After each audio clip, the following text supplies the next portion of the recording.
arena sih buat kalangan Seorang Ustaz bayana we nikah teh. Saya we nikah teh. Saha Kang. Ayo saha. Oh iya Ustaz aya bayana naros saurna Ustaz. Ya. Ustaz, apaan saya mau nanya.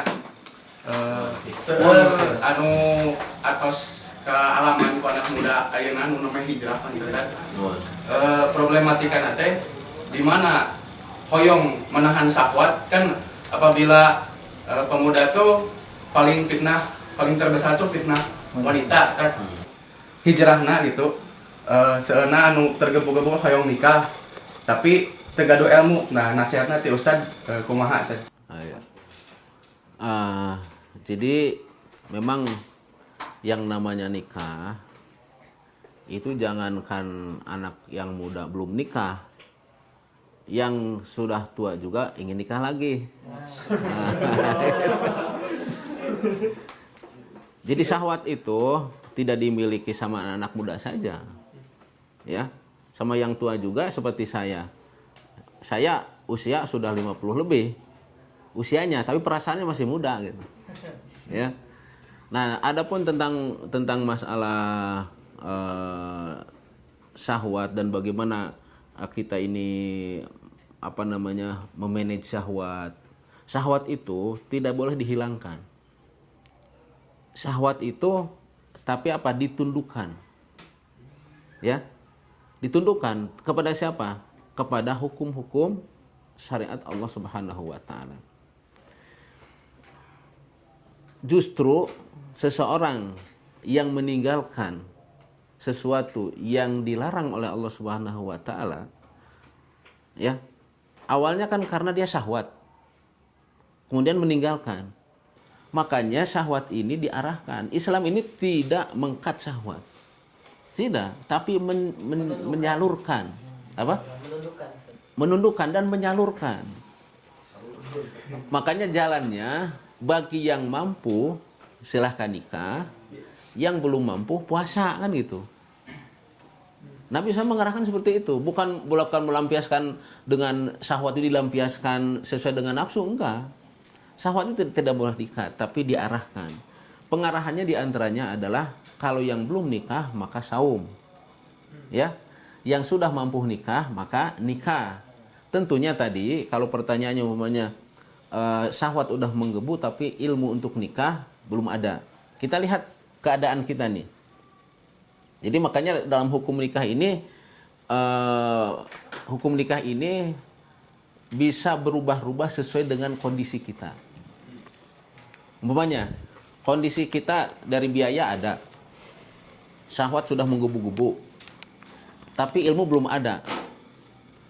Kalau khawatir syahwat ini akan merusak kita, malah terjerumus kepada perzinahan, maka nikah dulu. Nikah saja. Syahwat udah menggebu-gebu, nafkah udah ada siap, ilmu pelajari, ya, sambil berjalan. Jangan sampai karena sudah ada untuk nafkah sudah ada, syahwat sudah tergubuk, kemudian ditahan, akhirnya terjerumus kepada hal yang lain, maksiat, ya. Maksiat terus, ya. Itu. Jadi Islam ini tidak melarang kita cinta kepada lawan jenis, tidak ada larangannya, ya. Yang dilarang ini adalah ketika kita lampiaskan syahwat ini kepada lawan jenis tapi yang tidak sah. Tidak sah. Maka caranya kalau yang sudah punya, sudah siap, ya, wajib bagi dia nikah. Ya, wajib nikah. Jadi makanya semuanya harus kita introspeksi. Lihat kita ini. Mampu nikah, sudah ada biaya, sudah. Ya. Syahwat sudah menggebu-gebu, berarti itu wajib. Kalau meninggalkan nikah ini, dia baginya haram malah. Khawatir apa? Terjerumus kepada perzinahan. Perkara yang besar. Ada yang keadaannya syahwatnya ada, menggebu-gebu, tapi dari sisi nafkah belum ada. Apalagi ditambah dengan ilmu belum ada. Maka puasa dulu. Karena puasa ini akan mempersempit sedikit geraknya syahwat. Dan perlu diketahui bahwa dalam jiwa kita ini ada dua hal. ya, dari jiwa kita sendiri dan juga dari syaitan. Dari jiwa kita Allah ciptakan kita ini ada dua pendorong. Wa nafsi wa ma sawwaha fa alhamaha fujuraha wa taqwaha. Ya. Demi nafsu jiwa yang Allah Subhanahu wa taala ciptakan. Maka Allah ilhamkan kepada jiwa ini ya dua hal. Fa alhamah fujuraha. Allah ilhamkan kepada jiwa ini fujur, sifat fujur apa? Sifat cenderung kepada tidak baik. Ada cewek cantik inginnya dilihat terus gitu kan? Ya. Itu harusnya apa? Godul basar. Dan ini perlu kita ketahui bahwa awal petaka yang diakibatkan yang menimpa oleh yang menimpa kepada kaum laki-laki itu berawal dari masalah wanita. Dan awalnya suatu petaka masalah wanita adalah dari tidak godul basar. Ya, tidak apa? Tidak godul basar. Tidak menundukkan pandangan. Pandangan tidak dijaga. Pandangannya jelalatan. Ya. Jadi Islam itu tidak menghalangi untuk mencintai lawan jenis. Karena Allah telah ciptakan. Allah ciptakan kita ini senang kepada wanita.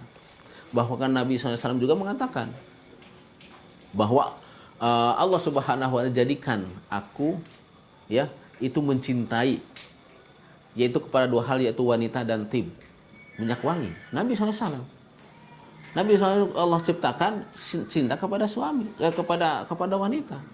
Karena itu adalah hal yang naluri. Hal yang naluri. Dan perlu diingat bahwa tatkala kita akan menikah, maka perlu kita ketahui bahwa niat ini yang harus kita ikhlaskan. Menjaga niat. Di samping kita menjaga syahwat, juga niat kita ini ada ibadah karena Allah Subhanahu wa taala. Dan perlu kita ketahui bahwa nikah ini adalah suatu jalan di mana kita ini memberikan rasa suka kepada Rasulullah. Apa? Menyenangkan Rasulullah. Jangan dikira loh, di samping kita juga senang, Rasulullah juga senang. Tapi kriterianya yang harus disesuaikan dengan apa yang diinginkan Rasulullah. Rasul mengatakan tazawwaju al-wadud al-walud. Ya, fa inni mukatsirum bikumul umam yaumil qiyamah. Dan ayat fa inni mubahir bikum umam yaumil qiyamah. Kalian nikah, lihat ini perintah nih. Perintah ya. Kalian hendaklah menikah. Kepada siapa? Al-wadud, kepada istri yang pecinta, mencintai Anda. Jadi pilih calon istri itu yang mencintai Anda. Ya. Kenapa? Karena nanti kalau istri kita ini mencintai kita, dia tidak akan jelalatan lihat yang lain. Yang paling cakep di dunia adalah suami saya. Itu wadud. Al-walud yaitu yang berketurunan banyak anaknya. Dilihatnya dari mana? Kalau kita ingin lihat calon ibunya ini banyak anaknya dari mana? Dari keturunan dari ibunya kan? Nah, calonnya kan belum melahirkan, baru kita akan pinang, gitu kan? Lihat dari mana? Dari keturunan ibunya, al-walud, ya. Karena sungguhnya aku ini berbangga. Nanti di yaumul qiyamah di hadapan siapa? Allah. Di hadapan para nabi, yang lain para rasul, dengan banyak umatnya. Jadi ketika kita ini menikah, di situ ada nilai ibadah dan juga menyenangkan Rasulullah SAW. Gitu ya.